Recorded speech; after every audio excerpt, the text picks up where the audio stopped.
Good evening, ladies and gentlemen. We are here tonight with my best friends, and for the first time, we are a trio. I have the pleasure to present you my Liebling museum colleagues. Till Bauer und Theo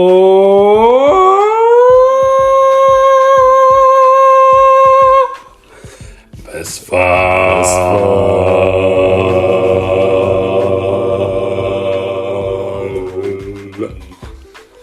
All right. So, who are you guys? What are you doing in my home at so late at night? Yeah, hello Leo. First of all, thank you for the invitation. It's an honor and a pleasure, and I'm very, very happy to be here today. What are we doing? We were just eating a very, very, very tasty pizza. I think the best I ever ate in Germany. Then we went to your beautiful new apartment. Now we are going to do the podcast and talk about whatever Leonardo has on his mind. So you are Theo? I am Theo. How old are you? I am 19 years old. Okay, and you are not from Berlin, right? I am not from Berlin. I'm from a not that little city, not that far from Berlin. I'm from Rostock. I live in Berlin since October, thank you. Now we are working together in the famous War Museum since 1962. Mauer Museum. Mauer Museum. To have exists. Yes. If you go, please, on Google reviews, don't watch the reviews, okay? Just write a negative run, please. Yes. So it gets closed. And you, Till, who are you? I'm Till, I'm from Berlin. I've been living here my entire life in Moabit. It's really like a dinosaur almost, because in Berlin I don't see so many real Berliner, right? Yeah. Do you feel privileged or like?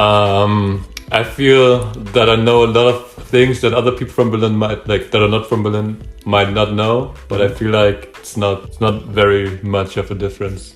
But to be honest, what do you think of people moving to Berlin, especially from towns in Germany? So, is it annoying to you? I think the only problem is that because so many people try to move here, there's not really space for people that live here to move out.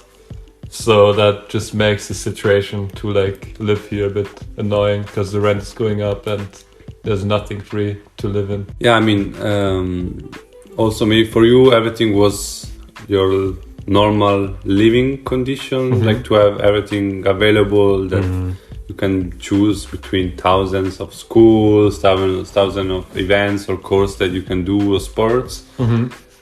And maybe to see people come in there and say, oh wow, there is Alexanderplatz. You say, nada.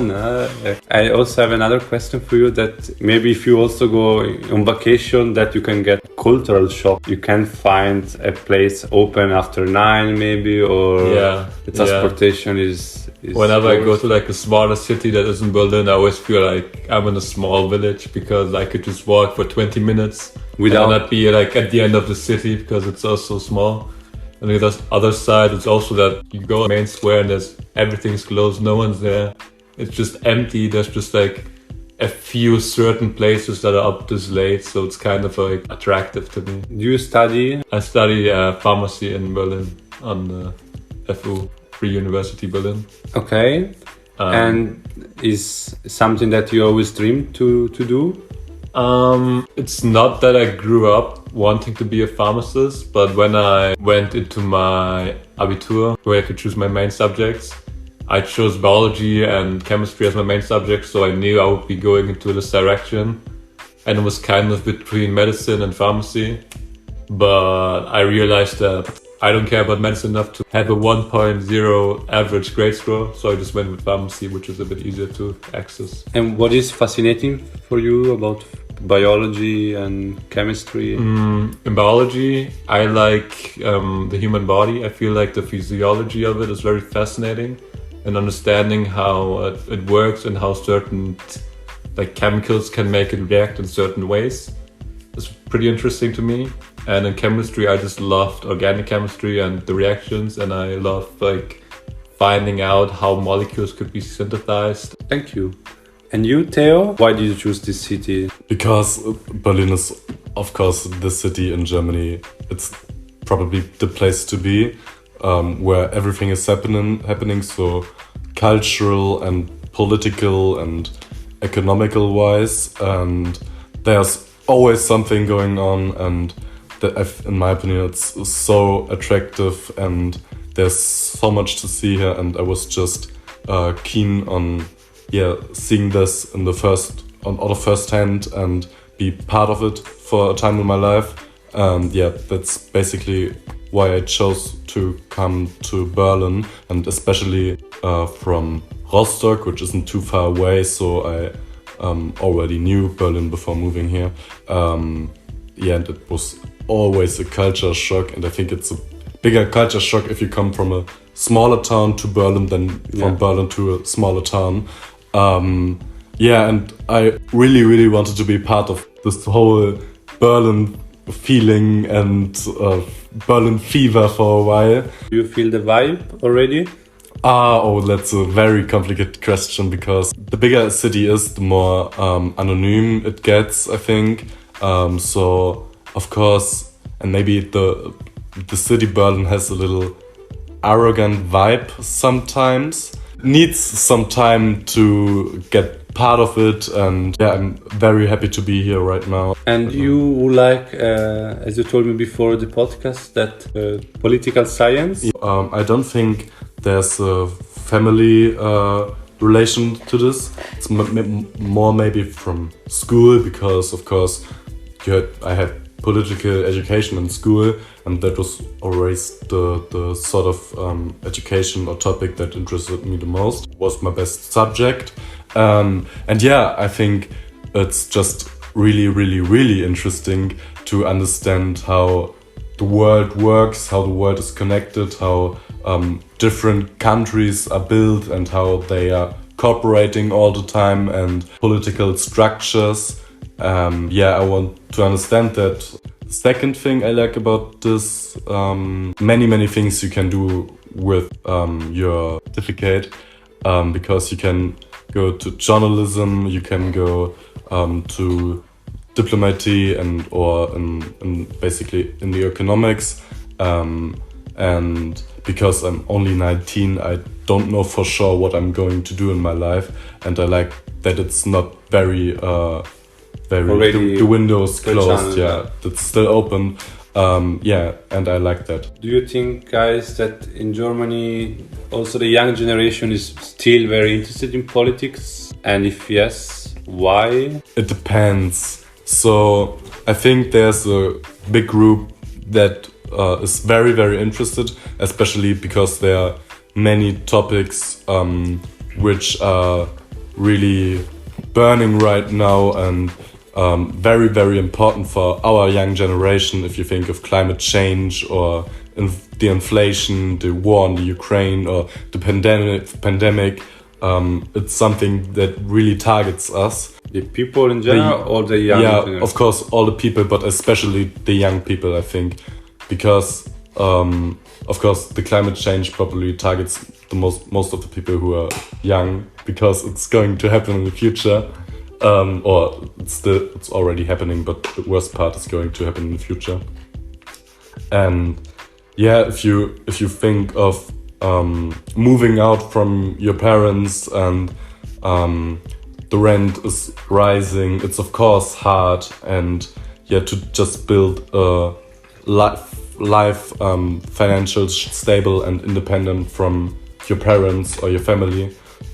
It's very hard, I guess. Some people are really not then concerned about politics, because especially in Germany, where there's bureaucracy, I don't know what the German bureaucracy, and maybe that you can just vote with 18, and maybe the 16 and 17-year-olds don't have the door open for politics, and that's some kind of problem, I think. What does it mean politics? That you need to choose a party to No, you things don't have that to. you have to be represented, or just if you think living with anti-conformists is already a political act, taking part of demos, or I don't think you have to be member of a party because, of course, you aren't d'accord with everything a party says. That can't happen.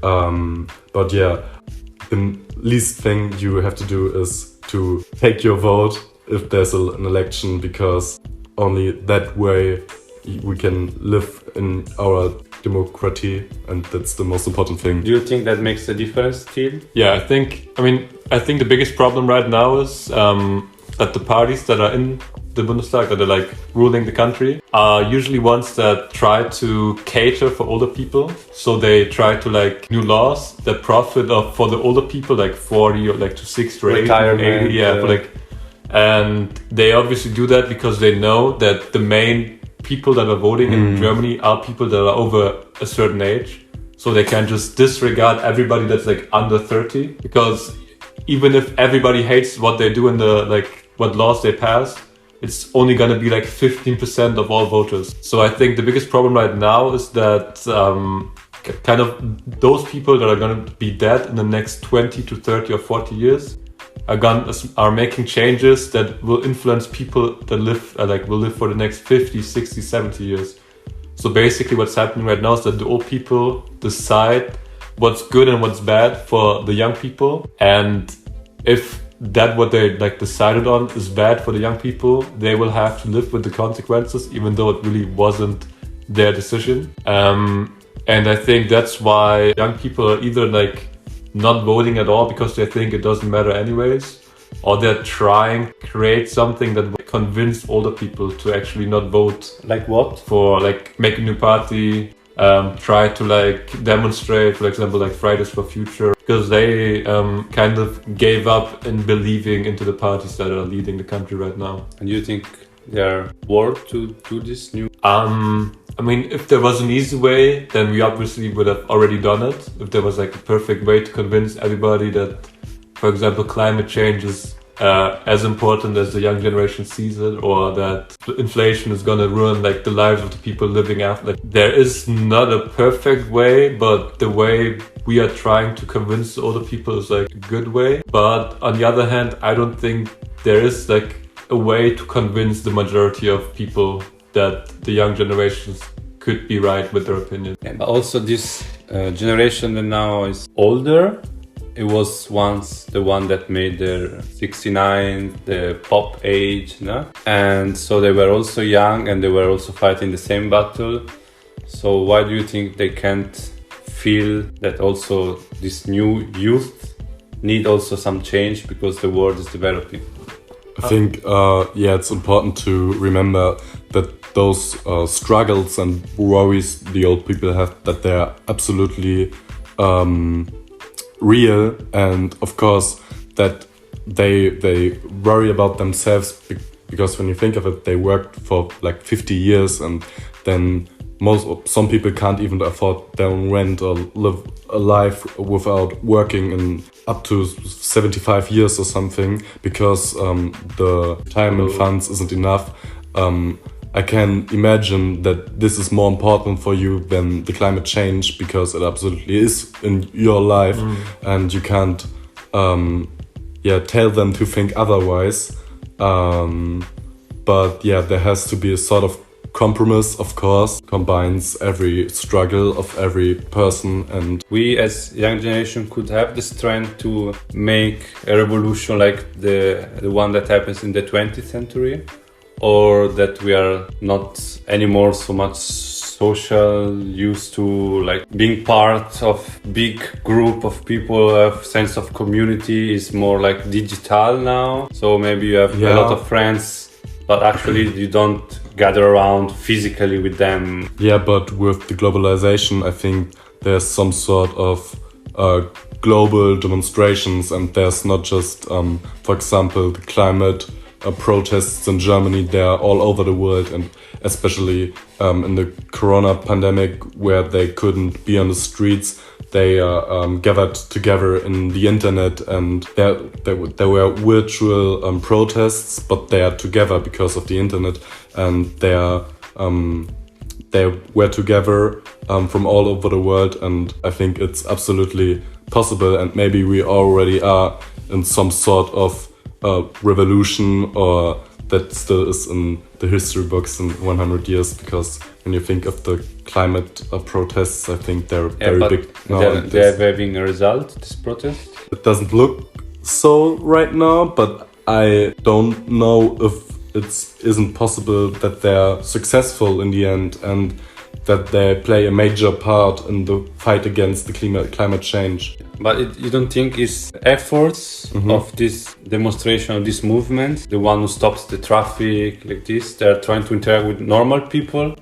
But maybe if you reflect that one industry in a country just make pollution as 1 billion people, it shouldn't be maybe more smart to really make an action against this big provider of pollution, instead of normal people has to live, and their impact themselves as individual is not as much. Yeah, you can argue about the tools obviously the demonstrants are using. Are you pro? It's not easy. It's not easy, I think, because that's a completely different topic. But I think it's not too bad what they are doing actually. Why? Because everybody is talking about it, and I think the first goal of the protests are to gain attention, and that's what they are doing. Do you agree?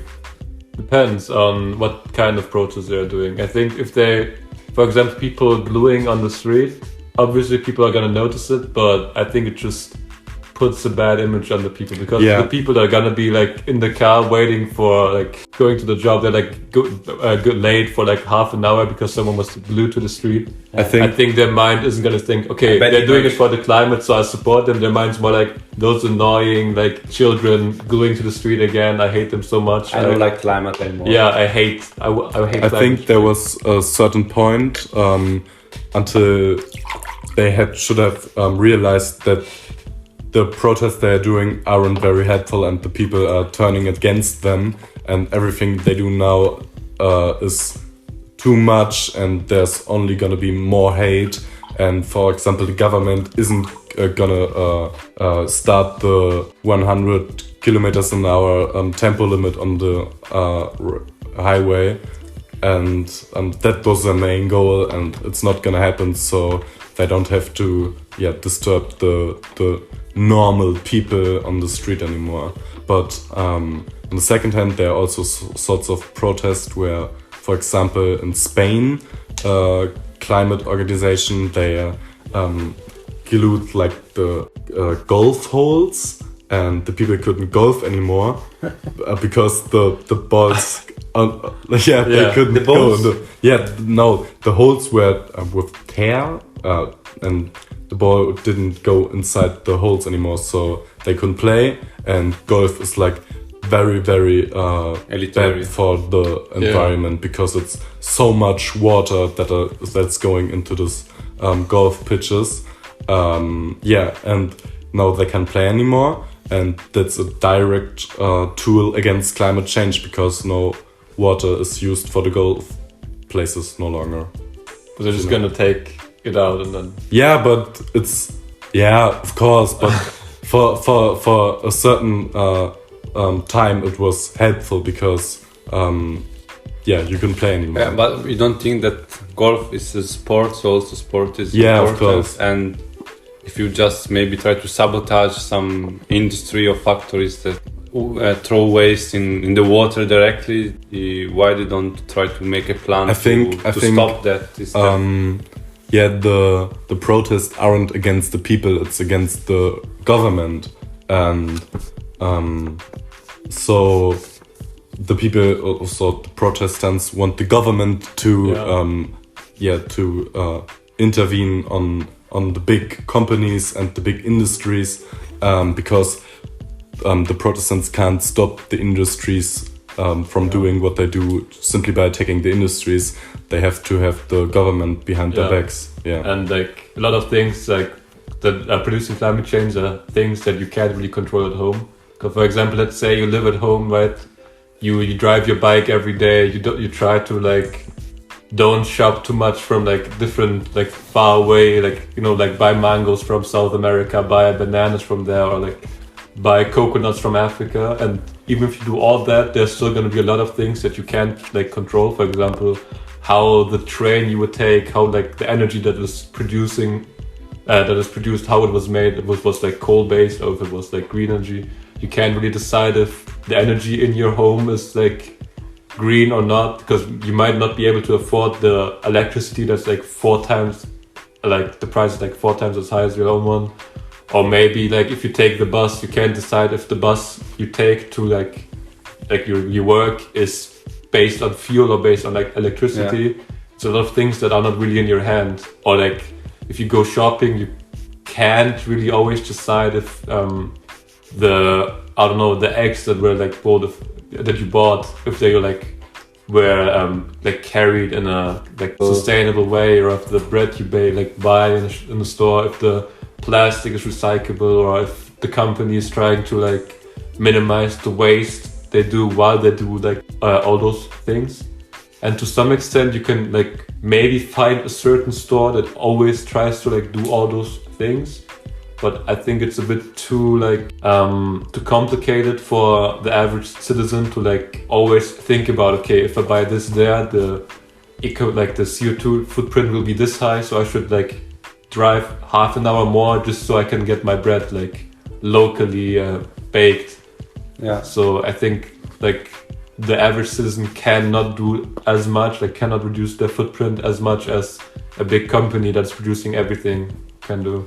I think the main key is that until the sustainable energy will not as much rewarded as financial value as with other way of energy, so coal energy, oil, then of course the 0.1% of the whole world that has hands on this energy, it will always choose the other. And if you have money, then you have power to really do whatever you want, basically, right? So if it will be a process of technology that make these other new renewable energies more valuable and more like cheap to produce, make more accessible to the normal citizen, then is the only way that I can see that we can overcome this challenge. Because right now it seems like, as you said before, trying to share this message and have a kind of visibility, but then it can also be misunderstood and maybe produce a contrary effect. So like, I don't want to talk anymore because every day they talk, I'm tired of these things. I know that also the media game, that if a trend, then they will always try to push this trend as maximum as they can to try to again have as much economical reward from that. And going back to a more personal life, I will ask Till, because he looks like a scientist as well. So you can imagine their listener, long hair, thin glasses, light blue eyes, very sophisticated face with elegant portmanteau. But this guy is also very attracted by fantasy and by like this creative world of video games and manga. So how do you combine the most rational and scientific part of yourself with this more irrational and playful side of you? I think when I study a lot in university and I have to concentrate a lot of time into understanding what is happening, I don't really have the energy to go home and then read stuff that's gonna make me feel even more exhausted. It's gonna take a lot of more of my brain power. So I try to focus on things that I can do with so I can just relax and I don't have to do so much more. And when I was a child, I usually came back after school and I just went home. And the most natural thing for me was to just see what my brother's doing. And he was always playing video games. so I just started playing video games with him. And yeah, we just played like Mario Kart or stuff like that, just to relax, calm down, have fun. That was like the easiest thing to do if you couldn't go outside. And then when I grew older, let's say 16, 17, I just like had one friend like talk about like one anime, and he just like told me to watch it. It was One Piece, 700, 800 episodes back then. And I was like, no way I'm ever gonna finish it. But then I started, I got into the story, and I think it's very like, you can relate to the characters, you like them, they're very fun. It's a very passionate story. You can see the details of the author coming in. And it's also just a fun way to relax, because you always like, or you always knew there's gonna be a next episode. You can keep enjoying the company of the characters you like. A good way to escape like the school and the stress. So you see this side of you just as something to switch off from your responsibility, is a kind of safe space to just really enjoy your time. Yeah, I think manga or anime I read that are just like not really that deep, but just entertaining to watch. But I think there's some that I like read that kind of changed my perspective on life, I'd say, sometimes. For example, which one? One is called Oyasumi Pun Pun. It's not Kume? Oyasumi Pun Pun, like good night Pun Pun. But why did it impact your life? And yeah, I just like kind of realized, okay, if I just keep going with the flow, if I don't make my own decisions, I'm not gonna end up where I wanna be. I'm gonna end up like miserable. I'm gonna like regret the decisions I did. And like him as a character, you always thought about, okay, if I only did that, if only like asked her that, if I didn't lie to this girl, if I said the truth to that guy, my life would have been so much better. Or I could be like this person right next to me because he does those things and he's such a great person, whereas I don't do those things and I'm such a bad person. And I think if you like keep like improving yourself every day, if you try to be the person you want to be, then make your own choices. Thank you, Omasumi Pum Pum, for this realization. Oyasumi Pum Pum. And you, Theo, are you also afraid To be passive and... Yes. Yeah, I'm thinking about it sometimes.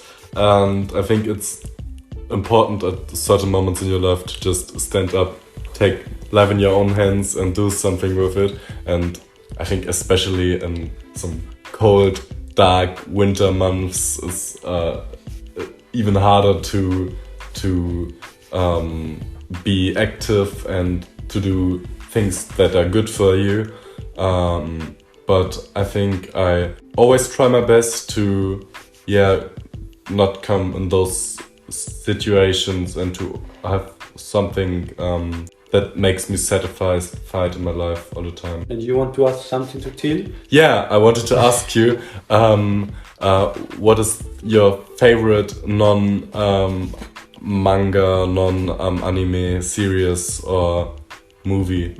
There was this one movie I saw when I was younger. I don't know the name actually. I saw it in the cinema with my like father, like only me and him. And it was kind of about like spaceship landing of aliens on there, but they couldn't understand the language and they didn't know what the aliens wanted from the planet. And the movie was kind of about like understanding the other person, like the other species, without being able to speak their language, like their intentions. So they kind of had to interpret what they wanted, and How? through like signs or like how they reacted when they like. It was kind of complicated, but in the end, it was kind of about, can we trust a different life form that's coming on the planet, or can we trust something that we don't understand? And the movie really showed me that always try to understand the other person fully before you make your decisions, kind of. Theo, do you have this fear of running out of time, that you have to find clarity or to prepare something before your 30 years, or? It's not the case. I think there was maybe a short period of time, a year ago maybe, when all my friends started to study and I didn't know what to do with my life, but they had something what they were interested in and they knew, this is what I'm going to do and this is what I want to do. And I thought, when do I start knowing what to do and what do I want to in my life? And how to find out. But now I'm quite sure about what I want to do. So yeah, I'm really looking forward to a period in my life and to study and then going to see. I'm not scared at all. Your biggest alliance to defeat your fears and to give you hope? Maybe to know that they're just people in my life I love, always can spend time with, and people that gave me some sort of strength, and that is something that gives you very much mental power, I'd say, if you know what I mean. So what does it mean, love for you? What does mean love for me? What does love mean for you, Leo? And for you, Till? Yeah, for me it's to being aware of being part of life. If you talk about loving someone else, so family, friends, partner, then to me it means to see yourself in the others. So to recognize that we have some features, maybe the same vision of life. And because of that, I can truly almost feel empathy with you and overcome all this rush to be better than the others, be successful, but just truly be happy when the other person that you love have success. So to really don't feel any jealousy, any envy. And you, Till, do you have an answer as well? Love for another person is kind of like, I can imagine spending the next 50 years with that person and I would still be able to like enjoy the company with them. And I don't only feel like love for like my partner or my family, but also for friends. So I think it's a very like broad term. Every friend I have a certain kind of love for them, which might not be romantic, but just platonic. The most important thing is that when you really love somebody, you can kind of be happy for them. How important is to share with others, to learn more about yourself according to their own background, their own experience, or they should look out for a master, for a teacher who can help them through this process? I think this really depends on the person. I think there are indeed people who take power out of special mentors or teachers or individuals that help them find their way. But I think there are many people, and I'd say I'm one of them, who need to find their own way maybe, and need to find out on their own what way to go, what things to do, and what would they used to have, for example. In this case, there are always, of course, some sort of peer groups or people in your life that some way influence you.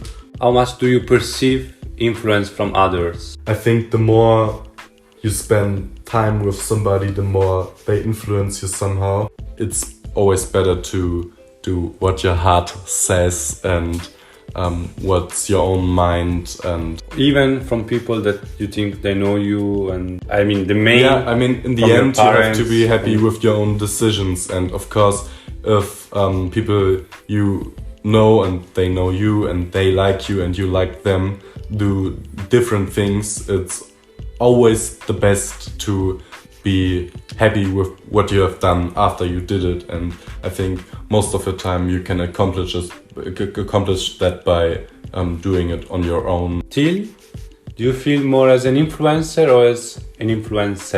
Trying to influence other people to think the way that I'm thinking. For example, when I think I have a certain way of thinking or a certain idea that is the right idea, or I think that is the right idea, I try to explain to people that the information I have might be beneficial to them. But on the other side, I also think that when somebody has an information, they can always like tell me the information, and I will try to implement it in my own decision making. At the end of the day, I think you have to be ready to make your own choices and to live with your own choices. And that is always making a decision without considering other people's opinions. So with that in mind, I think people, or the people that are listening to the podcast, should always consider other people's opinion and should both also consider their own opinion and consider both opinions as well. Thank you very much for your golden words. Do you want to also send a goodbye message to our followers, Theo? Yeah, especially to Alexandra Hildebrand. Yes, we can do a prost. Prost to Alexandra. The She prost. The master of the most Wonderful museum in Berlin. No! Cut!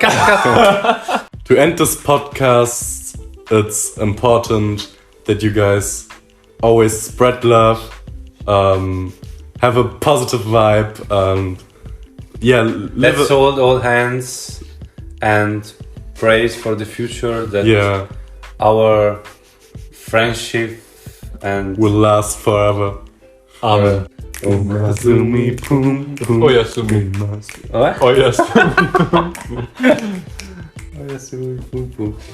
Yes, I hope that you had the chance to learn these two great enlightened persons, and we're gonna see each other soon, probably next week. Thank you very much. Stay healthy. Stay hydrated. Stay happy. Just stay. Stay sore. Stay alive. All right. Tschüss. Ciao.